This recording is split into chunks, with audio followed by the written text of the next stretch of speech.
Hindi cartoon animation में आपका स्वागत है। होली पर 10 तरह का गुजिया खाने वाला ससुराल। हे भगवान पारुल, तुम्हें ये क्या हो गया है? तुमने कहीं भांग वगैरह तो नहीं पी ली है ना? भांग तो नहीं, लेकिन भांग वाली गुजिया जरूर खाई थी। अब आप लोगों ने मुझे होली तो खेलने दी नहीं, तो मैंने गुजिया खा ली, इसलिए मुझे नशा हो गया। अरे सुधीर जी, ये कैसी बहू लाए हैं? होली के दिन नशे करके कैसी बातें कर रही है हम लोगों से। और नहीं तो क्या, अरे हमारे घर में भी बहू बेटी आए, लेकिन मजाल है कोई होली के दिन भांग को हाथ तक लगा ले। अरे काकी जी, काका जी, क्यों इतना परेशान हो रहे? सिर्फ भांग की गुजिया ही तो खाइए। अब जब 10 तरह की गुजिया बनाई है तो खाना भी तो बनता है। अरे अनुज, संभाल इसे और कमरे में लेकर जा। देख कैसे बार बार गिरने को हो रही है। ऐसे कैसे माँ जी, आधे से ज्यादा दिन निकल गया, आप लोगों ने मुझे जरा सी भी होली खेलने नहीं दी और पूरा दिन सिर्फ गुजिया ही बनवाते रहे। अब कम से कम थोड़ा बोलने तो दीजिए। आखिरकार ऐसा क्या कारण था जो पारुल ने भांग की गुजिया खाई, जिसके चलते आज उसकी ऐसी हालत थी?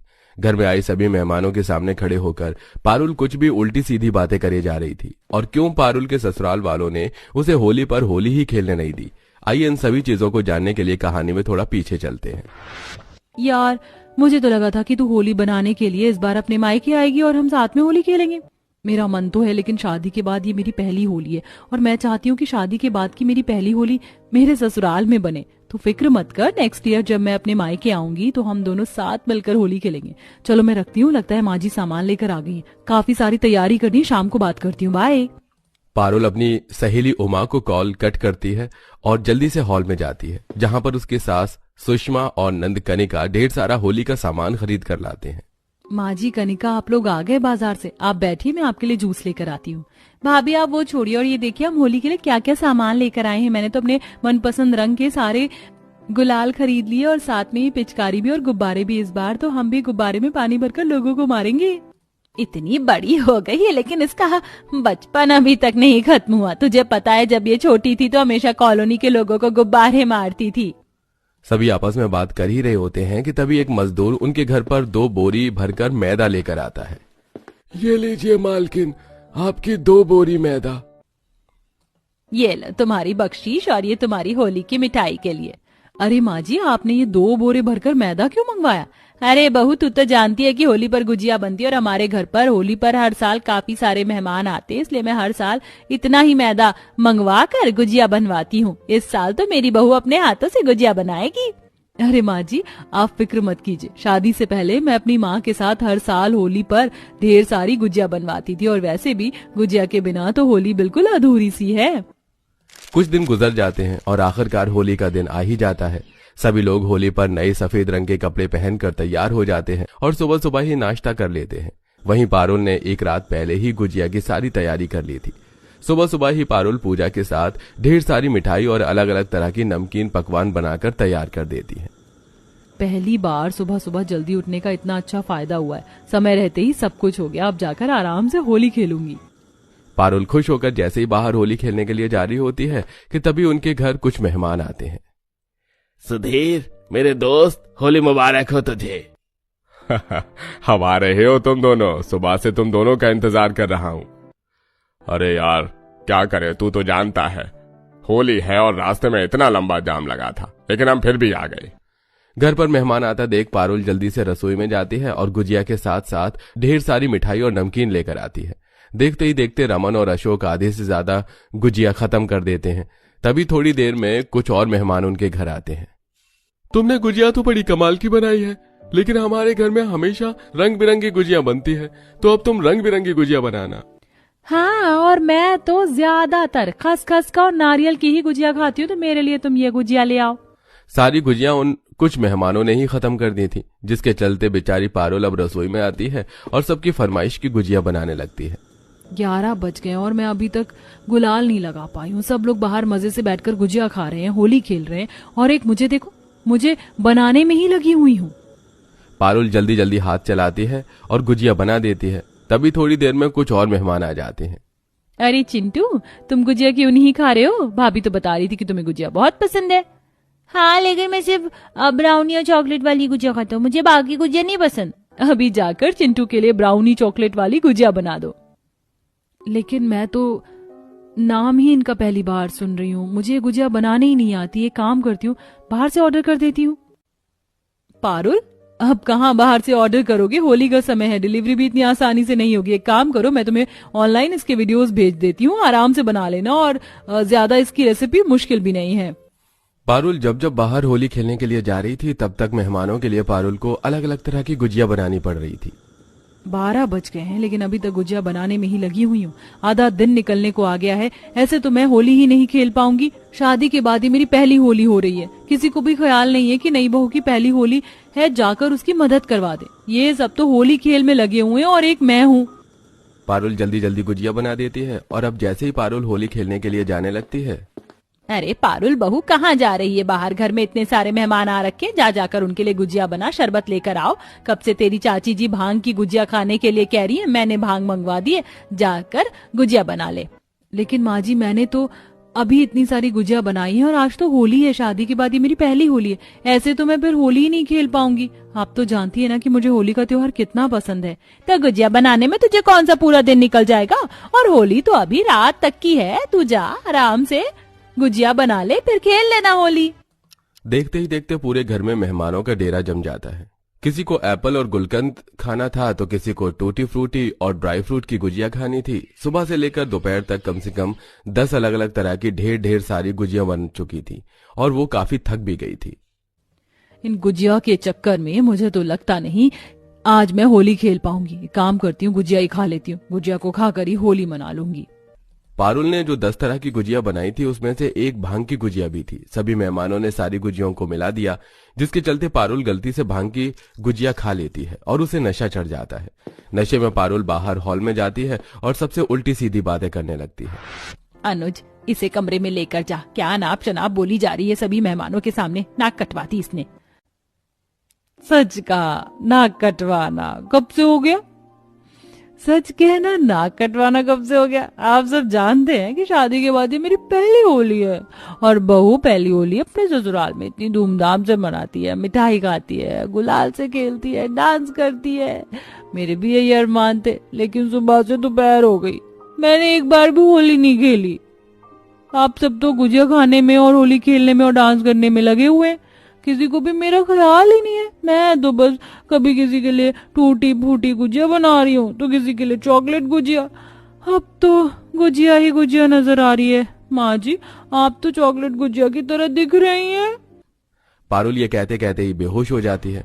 अनुज जल्दी से पारुल को उठाता है और उसे कमरे में आराम करने के लिए लेटा देता है। पारुल भले ही भांग के नशे में थी, लेकिन जो भी उसने कहा वो सब सच था, जिसके चलते सभी लोगों को काफी बुरा लगता है। 2-3 घंटे बाद जब पारुल को होश आता है तो वो सभी घर वालों और मेहमानों को अपने कमरे में देखती है और अपनी की हुई गलती पर भी शर्मिंदा होती है। आप सब लोग मुझे माफ कर दीजिएगा। वो गलती से मैंने वो भांग वाली गुजिया खा ली और ना जाने क्या अनाप शनाप बोल गई। आप सब लोग मुझसे गुस्सा तो नहीं है ना? हम तुमसे बिल्कुल भी गुस्सा नहीं है, और माफी तुम्हें हमसे नहीं बल्कि हमें तुमसे मांगनी चाहिए। हम सब भूल गए थे कि होली का त्योहार हमारे साथ साथ तुम्हारे भी है, और शादी के बाद तो ये तुम्हारा पहला होली का त्योहार है। हमें माफ कर देना। तुम्हारी मदद करने की बजाय हम सब तुमसे बार बार गुजिया बनवाते रहे और खुद होली खेलने में मगन हो गए। हमने भी तुम्हें बहुत परेशान किया बहू, हमें भी माफ कर दो। अरे आप सबका माफी मांगना हो गया हो तो मेरी भी बात सुन लो। मेरे दोस्त ने अभी अभी हम सबके लिए होली का फ्री पास भेजा है। पास में ही होली का एक बहुत बड़ा कॉन्सर्ट हो रहा है। चलो अब सब लोग वहां पे जाकर होली एंजॉय करते हैं। रंजीत की बात सुनकर सभी काफी खुश होते हैं और पारुल के चेहरे पर तो एक अलग ही खुशी थी। जिसके बाद अब सभी जल्दी से फ्रेश होते हैं और अब उस कॉन्सर्ट में जाते हैं जहां पर पारुल अब सबके साथ होली खेलती है और शादी के बाद की अपनी पहली होली को काफी एंजॉय करती है। एक बड़े ससुराल में मॉडर्न बहू चारू शशि से शादी कर घर में चावल का कलश गिराकर गृह प्रवेश करती है। तब घूंघट वाली सास बहू की आरती करती है। बहू अंदर आ जाओ। जी माँ जी, लेकिन आपने पर्दा क्यों किया है? घर में आई नहीं हो और आते ही प्रश्न पूछने लग गई। पर्दा तो तुम्हें भी करना पड़ेगा, इस घर की औरतें पर्दा करके रहती हैं। चलो तुम भी पर्दा कर लो, अकेले में भी हो ना तो पर्दा हटना नहीं चाहिए, यही इस घर का नियम है। पर दादी जी, मैं... लगता है तुमने सुना नहीं हमने क्या कहा। हम अच्छे से जानते हैं तुम बहुत बड़े अमीर घर की मॉडर्न बहू हो, लेकिन पर्दा तो करना ही होगा। जब मेरी बहू इतने सालों से आज तक कर रही है तो तुम्हें भी करना होगा। जी बड़ी दादी। चारू फौरन अपना घूंघट कर सास और दादी सास के कहने पर घर की सारी रस्मों को निभाती है। अगले दिन जब वो पहली रसोई कर रही थी तो पर्दे की आड़ में उसे दरवाजा दिखाई नहीं देता और वो सिर में मार बैठती है। हे राम, ये मैं कैसे ससुराल में आ गई हूँ जहाँ सास को बड़ी दादी ने आज तक पर्दा करवा कर रखा है। आजकल का तो मॉडर्न जमाना है, मैं कैसे रहूंगी इस पर्दे में, ऊपर से चोट लग गई। धीरे बोलो, किसी ने सुन लिया तो मुसीबत हो जाएगी। और जो तुमने पर्दा हटा दिया इसे रख लो, कहीं बड़ी दादी ने देख लिया तो गड़बड़ हो जाएगी। जेठानी जी, थोड़ी सी चैन की सांस तो लेने दीजिए। घूंघट में पूरा खाना बनाना है, सामान निकाल कर रख लेती हूँ, आप देखते रहना दरवाजे पर। पर्दे वाली जेठानी उसकी बात मान जाती है। चारू मसाले निकाल ही रही थी, इतने में बड़ी दादी आ जाती हैं। ये क्या हो रहा है चारू बहू? कल ही तो मैंने तुम्हें समझाया था कि यहाँ की औरतें पर्दे में रहती हैं, इसके बाद भी तुम। चारू डर से फौरन पर्दा कर लेती है। नहीं नहीं बड़ी दादी, ऐसा नहीं है, वो मेरे सर में लग गई थी अभी, इसलिए कुछ देर के लिए पर्दा हटा दिया। चाहे सर फूटे, आंख फूटे या धरती फटे, पर तुम्हारा पर्दा नहीं हटना चाहिए, समझी? और बड़ी बहू, तूने नहीं समझाया इसे? माफ कर दीजिए बड़ी दादी, आगे से ऐसा नहीं होगा। जी बड़ी दादी।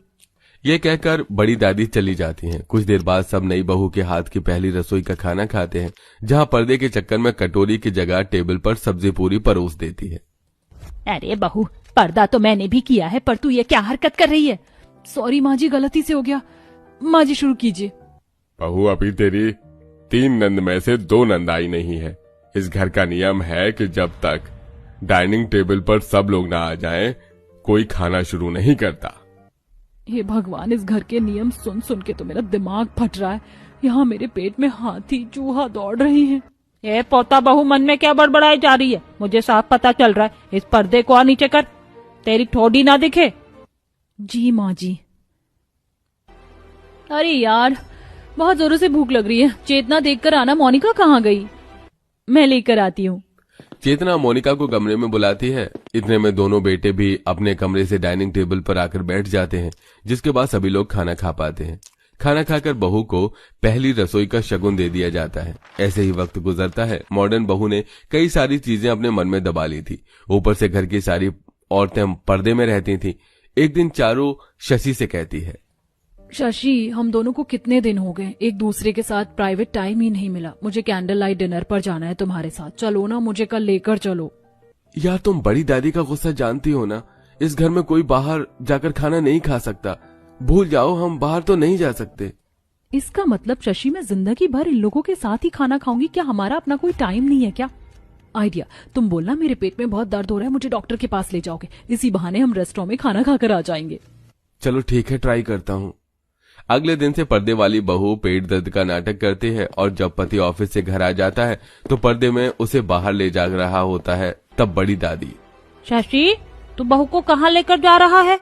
बड़ी दादी, इसके पेट में बहुत दर्द हो रहा है, एक बार डॉक्टर को दिखाकर लाना चाहता हूँ। अरे, इतना दर्द था तो बहू हमें पहले बता देती, क्यों छोरे को परेशान कर रही है लता बहू? जब बहू को पेट दर्द का नुस्खा बता दे, क्या पता ठीक हो जाए। लेकिन दादी। सब्र करो भाई। हे भगवान, इस बुढ़ी ने मेरा अलग खून पी रखा है। इतने में लता ओमवती की बात सुन बहू को नुस्खा बनाकर दे देती है, जिसे अपने कमरे में जाकर वो पीती ही नहीं है और गुस्से से पति पर फूट पड़ती है। शशि, तुम मुझे ये बताओ, तुम्हारी दादी सबकी जिंदगी में इतना टांग क्यों उड़ाती है? क्या उनकी वजह से हमें सांस मिल रही है? हर बात पर नचाती फिरती है। अब मैं करूँ तो करूँ क्या? यही बात तीनों नंद सुनकर कमरे में आती हैं। भाभी भैया, हमारी एक फ्रेंड ने हमें बर्थडे पार्टी दी है, लेकिन लॉन्ज में, और हमारा ड्रेस कोड 1 पीस है। हम वहाँ पर कैसे जाएं? आपको पता है ना, बड़ी दादी सुनते ही मना कर देंगी। हाँ भाभी, कुछ तो करो ना। मेरे पास एक तरकीब है, सुनो।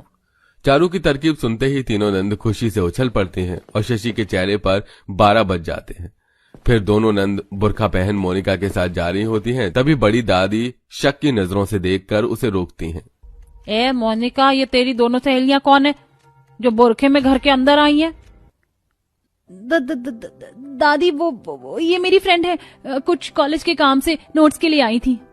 ठीक है, चली जाएंगी, लेकिन इनको बोल पहले अपनी शक्ल दिखाएं। अरे, अब तो मर गए रे। खबरदार, जो आपने हमारे पर्दे को छुआ तो। जैसे आपके घर में पर्दे का रिवाज है वैसे हमारे भी होता है, और हम अपना चेहरा कहीं नहीं दिखा सकते। क्यों मुंह दिखाने लायक नहीं हो?